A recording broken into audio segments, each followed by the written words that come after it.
tá? Eu quero convidar você a abrir a sua Bíblia em Efésios 5, 15 a 17, e eu quero que você leia, tem ali o texto, clica lá que tem o texto, aí você pode ler comigo, tá bom? Na versão que está ali, mas abra a sua Bíblia aí para que você possa acompanhar na sua versão. Efésios capítulo 5, versos 15 a 17, vamos ler a uma só voz, conforme está na tela ali, vamos lá? Tenham cuidado com a maneira como vocês vivem, que não seja como insensatos, mas como sábios, aproveitando ao máximo cada oportunidade, porque os dias são maus. Portanto, não sejam insensatos, mas procurem compreender qual é a vontade do Senhor. Amém? Pode se assentar?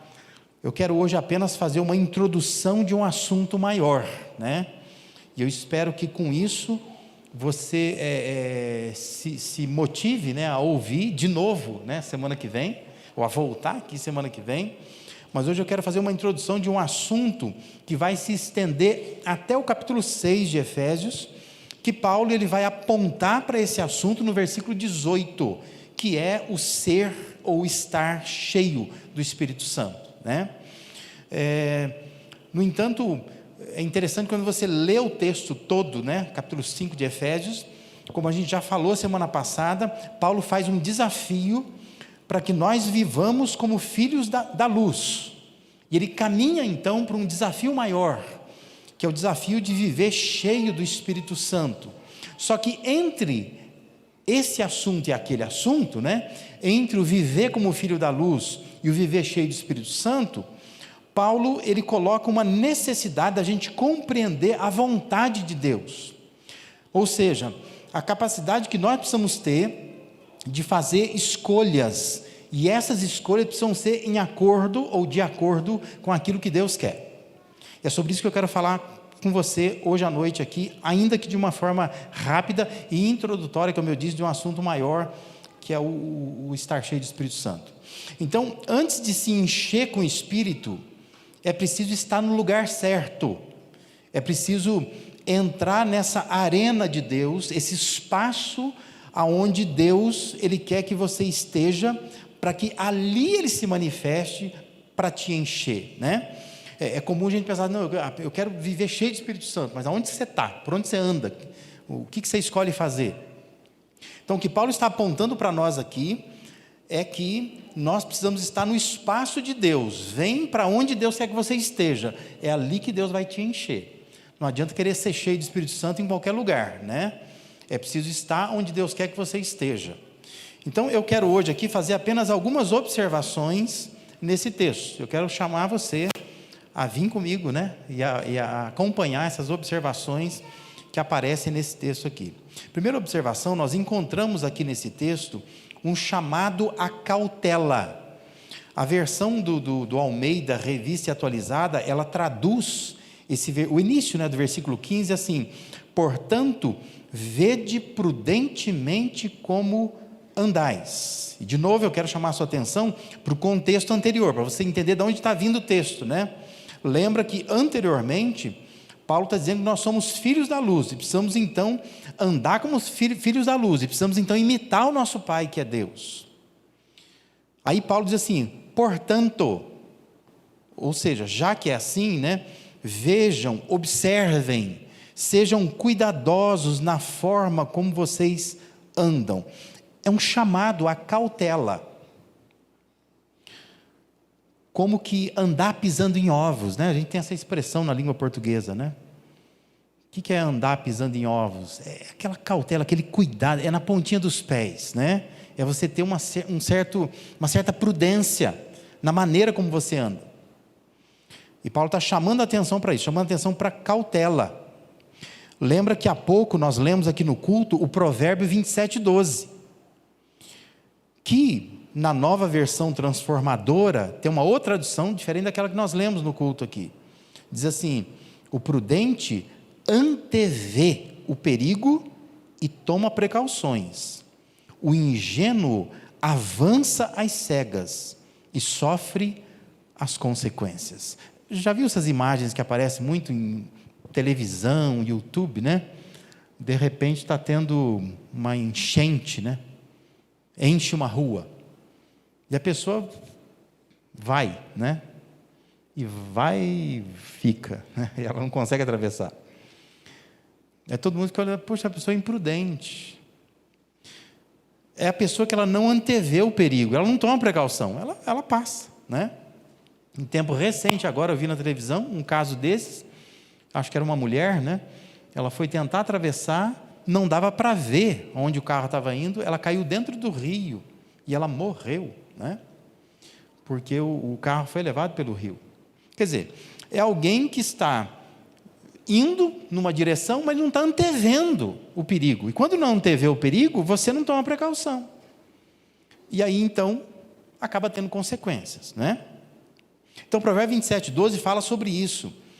Quem é prudente, quem tem cautela, consegue ver o perigo antes. E como consegue ver antes, toma precaução. Já a pessoa que é ingênua, né, ou imprudente, né, pessoa que não tem cautela nenhuma, ela vai avançando às cegas e ela vai sofrer as consequências por causa disso, né? Então, cautela ou prudência não é caminhar às cegas. Cautela, prudência é ver bem aonde coloca os pés. Isso é prudência. Porque muitas vezes no nosso contexto religioso a gente acha que viver para Deus é viver às cegas, né? Você vai socando a vida onde você acha que deve socar. E vamos lá, né? Vamos ver onde vai dar. Mas não. Paulo está chamando a atenção para isso. Não é caminhar às cegas. É saber onde coloca os pés, é tomar decisões com calma, sem pressa. Esse é o chamado de Paulo aqui. Ele está chamando a cautela. Por isso ele diz, vejam, observem prudentemente como vocês andam. Ou como lemos no início, na NVI, tenham cuidado com a maneira como vocês vivem. O Espírito Santo, ele acha espaço para encher pessoas assim. Pessoas que observam a forma como andam. Pessoas que são pessoas cautelosas, prudentes, criteriosas, ajuizadas. São pessoas assim que o Espírito Santo vem e enche. Por isso que eu quero que você entenda antes, para depois entender o que é ser cheio de Espírito Santo. Porque você vai perceber que o texto ele vai migrar, né, ele vai transcorrer para a vida em culto, para a vida em família e para a vida no trabalho. E a nossa vida em culto, nossa vida em família, nossa vida no trabalho, depende muito de cautela, né? Ser cauteloso, ver prudentemente aonde põe os pés, aonde que está pisando, pensar antes de falar, antes de fazer, antes de tomar uma decisão. Paulo está chamando a atenção para isso.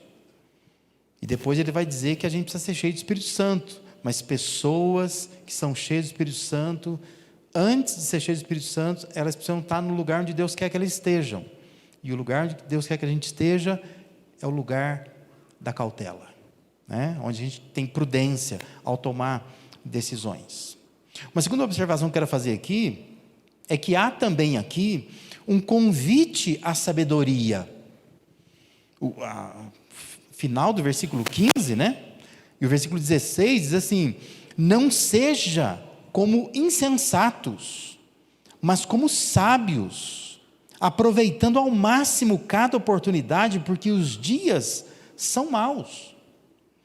Essa forma cautelosa de viver, ela deve se expressar em sabedoria, ela se materializa na forma de dedicar o tempo. No entender das Sagradas Escrituras, quando não estamos em sabedoria ou na vontade de Deus, naquilo que Deus tem para nós, nós desperdiçamos tempo. O tempo que Deus nos dá. Porque para todos nós temos um prazo de vida, que nós não sabemos quanto é, não é? Mas todos nós temos. Deus sabe quando você nasceu, isso você também sabe, né? Se te registrar certinho no cartório, você sabe. E Deus sabe quando você vai morrer. Você não sabe. Eu não sei. Mas Deus sabe. Então, a todos nós foi dado um tempo de vida, uma estrada, uma caminhada. E a Bíblia, ela considera que Quando a pessoa não está andando na vontade de Deus, ela está desperdiçando o tempo. Ela não é sábia. Porque Deus tem o tempo para ela. E aqui, presta atenção numa coisa, não se trata do tempo de relógio. Porque existe uma palavra grega para o nosso tempo de relógio, cronos, né? Que a gente tem a palavra cronologia, né? Não é cronos. Aqui, o tempo é o tempo dado por Deus, que na língua grega usa uma outra palavra, a palavra kairos, que é uma outra palavra, que tem a ver com a oportunidade, com o tempo que Deus nos dá, as oportunidades que Deus nos dá. As versões da Bíblia mais antigas, elas traduzem assim, remindo o tempo, apontando para essa necessidade de recuperar o tempo, ou de remir o tempo, de resgatar o tempo. É a ideia de que o tempo foi perdido, eu preciso comprá-lo de volta. Ele foi pego, eu preciso ir lá e resgatar. Porque é justamente essa ideia de que eu estou perdendo oportunidades que Deus está me dando. Então, viver em sabedoria é viver em sincronia com Deus, né? Quando a gente vive de uma forma sábia, é quando a gente está sincronizado com Deus. É na passada de Deus que nós vamos. Para onde Deus vai, a gente está indo junto, né? Lembra? De onde vem o assunto? Paulo começa lá no capítulo 5 dizendo, sede imitadores de Deus como filhos amados. Um filho que imita o pai, ele fica andando na passada do pai, né? Se o pai apressar, ele apressa também. Se o pai recuar, ele recua também, né? E Paulo está chamando a atenção para isso. É um convite à sabedoria. Seja sábio. Sábio, você anda conforme Deus anda. No tempo de Deus, com sintonia com Deus, na sincronia de Deus, né? Na mesma passada dele. E há aqui uma diferença mínima entre as palavras gregas para insensato e sábio. E é muito interessante. Aliás, a gente poderia traduzir como insensato e sensato, né? Porque entre insensato e sensato a diferença é é só isso, né? E na língua grega, nós temos duas palavras que têm uma letra só que diferencia uma da outra, que muda o sentido. Sophoi, que é o sábio, e o asophoi, o que não é sábio, né? O burro, na verdade, né? Então, entre agir com sensatez e agir com burrice, é uma letra só no grego que muda, né? Você decide, você quer ser um sophoi, de onde vem o nome de menina, né? Sofia, né? A ideia de sabedoria, é um sophoi, é um sábio, e aquele que é um asophoi, né? Que não é sábio, é o burro, né? É o insensato, é a topeira. É uma diferença mínima. O que nos faz perceber é justamente isso, que entre ser sábio e não ser sábio é uma coisa mínima, né? Você decide. A gente percebe muito isso em algumas cenas que a gente vê hoje, né? A pessoa podia ter tomado uma fechada no trânsito e ido embora. Não. Ela resolveu perseguir aquele carro. Pronto, né? É uma letrinha só, né? Ele deixou de ser um sophoi para um asophoi, né? Pronto. Terminou em morte. Deu uma batida. Por quê? A pessoa se tornou insensata. Então, entenda, o texto aqui nos convida para viver de modo sensato, mantendo um controle bem rígido, a fim de manter a vida dentro dos princípios de Deus. Isso é sabedoria. Paulo está dizendo, não sejam insensatos, vejam prudentemente como andais, não como nécios, não como burros, não como insensatos, mas como sábios, como pessoas sábias. É ter as rédeas nas mãos, é não perder o controle, justamente porque o mal se faz presente em todo o tempo, o texto está dizendo. Os dias são maus, por isso que não tem tempo a perder. Então toma as rédeas, controla você, não deixa a coisa ir fluindo de qualquer maneira. Lembra, o texto vai transcorrer para a vida em culto, a vida em família e a vida no trabalho. E é muito importante sabedoria no trabalho, saber aproveitar o tempo no trabalho. É muito importante sabedoria na família, saber aproveitar o tempo com a família. É muito importante sabedoria também no culto, saber aproveitar o tempo do culto. Senão vira só calendário, né? Tem gente que é assim, eu estou no Evangelho há 25 anos. Não mudou nada, né? Não disse nada. porque você só preencheu calendário. Você não andou no tempo de Deus, no kairos de Deus, foi só cronos. E isso não faz muita diferença. Viver em sabedoria é quando você toma as rédeas nas mãos, você diz: eu não vou perder o controle do tempo de Deus, eu vou andar no tempo de Deus, eu vou na passada de Deus, aonde Deus vai, eu também vou, porque eu estou sendo convidado à sabedoria e eu quero viver em sabedoria. Amém? E uma terceira observação que eu quero fazer, antes de a gente participar da ceia aqui, é que nós encontramos também nesse texto uma convocação à compreensão, ao entendimento. Veja, o versículo 17 diz: portanto, não sejam insensatos, mas procurem compreender qual é a vontade do Senhor. E aqui eu quero te dizer que para insensato não é a palavra que eu acabei de dizer, não é asofoi. Aqui Paulo usa uma outra palavra, palavra afrones, que é uma outra palavra, que ela é mais do que a ausência de sabedoria, né? Porque asofoi é quando você faltou sabedoria. No caso aqui, é estupidez, é tolice, no sentido mais negativo da palavra. Então Paulo está dizendo, portanto, não sejam assim, não sejam tolos, não sejam estúpidos, mas procurem compreender o que Deus quer de vocês, qual é a vontade do Senhor. A Nova Versão Transformadora, ela traduziu assim: não hajam de forma impensada, mas procurem entender a vontade do Senhor. E aqui vem uma coisa interessante, né? Porque, como a gente sabe, né? O texto foi escrito na língua grega, não na nossa língua portuguesa, né? Ou qualquer outra língua, na língua grega. E a língua grega, ela tem palavras que têm conceitos. E essa palavra, essa expressão que para nós, né, procurem compreender, na verdade, ela tem um conceito. E é o conceito de juntar as coisas, de juntar os dados, de fazer conexões. E é muito interessante isso, né? Ou seja, é preciso juntar os dados, juntar as coisas, para entender o que Deus deseja. Embora a gente prefira, hoje, nos tempos de hoje, né, principalmente no meio evangélico, a gente prefira o caminho da revelação, Deus, por vezes, escolhe o caminho da indicação. Ele vai indicando o caminho. Ele não revela, porque a gente gosta de revelação, mas Deus não revela, Deus indica, Ele mostra o caminho. E é bem esse o sentido da palavra aqui. Lembra que o salmista, quando ele escreve o Salmo 119, versículo 105, ele entende que a palavra de Deus é lâmpada que ilumina cada passo. É luz que clareia o caminho, é o caminho da indicação. Deus indica o caminho, não revela. Porque revelar dá a impressão assim, que você fala com Deus, e Deus vai lá, pronto, está aqui. Deus não faz isso, Deus indica. É mais ou menos o que a gente fala no português, né? Deus não dá o peixe pronto, Deus dá a vara para pescar.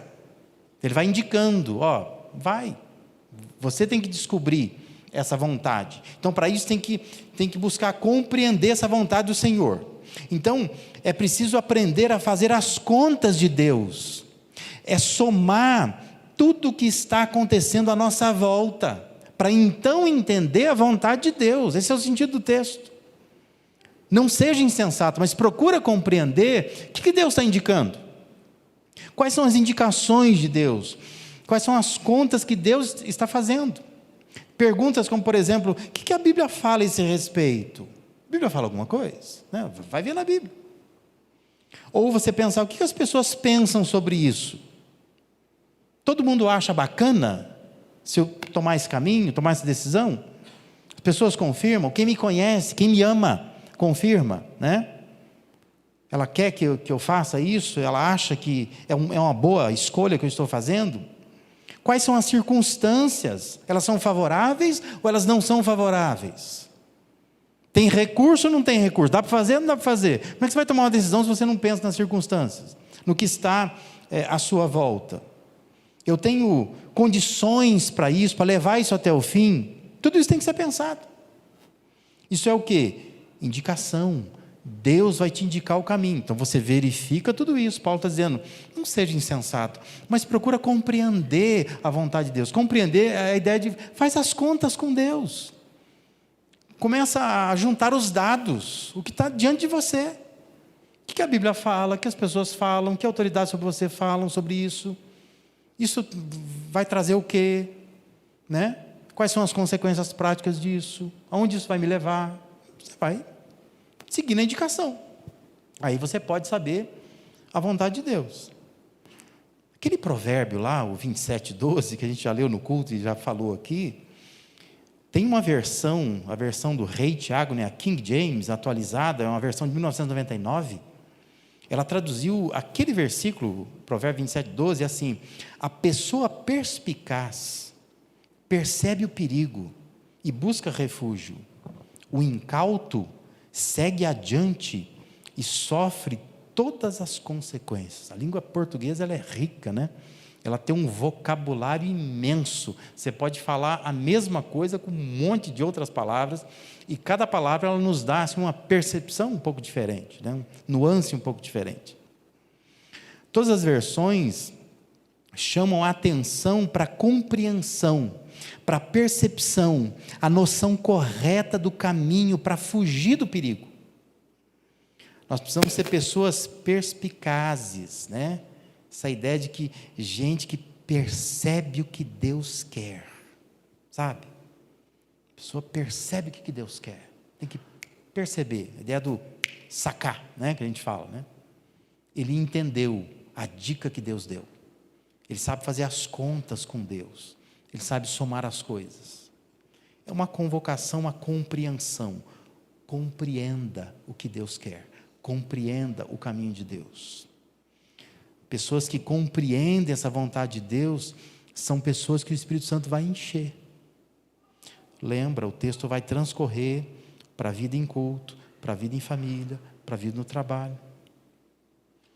Deus quer abençoar o seu trabalho, mas Deus quer que você compreenda qual é a vontade dEle para o seu trabalho, né? O que você está fazendo com o seu trabalho?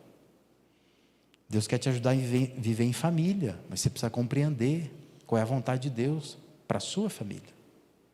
Deus quer que você viva em culto, em congregação, mas Deus quer que você compreenda o que Deus quer para a congregação. Quer que você faça na congregação, enquanto congregação. Ser alguém cauteloso, alguém sábio, a gente poderia dizer alguém ligado, né? Que sabe compreender o que Deus quer, é andar de acordo com a vocação para a qual nós fomos chamados. Lembra? Capítulo 4, versículo 1 de Efésios. Paulo está dizendo, vocês precisam aprender a viver de modo digno da vocação que foram chamados. Isso combina com a nossa patente, com a nossa chamada. Gente cautelosa, gente sábia, gente ligada. Viver assim é estar na vontade de Deus, esse lugar ideal, aonde o Espírito Santo vai transbordar. É nesse lugar que Deus quer que você esteja. Onde há cautela, onde há sabedoria, onde há essa compreensão do que Deus quer. Quando você está ali, é ali que Deus vai se manifestar, e é ali que o Espírito Santo vai encher a sua vida. Amém?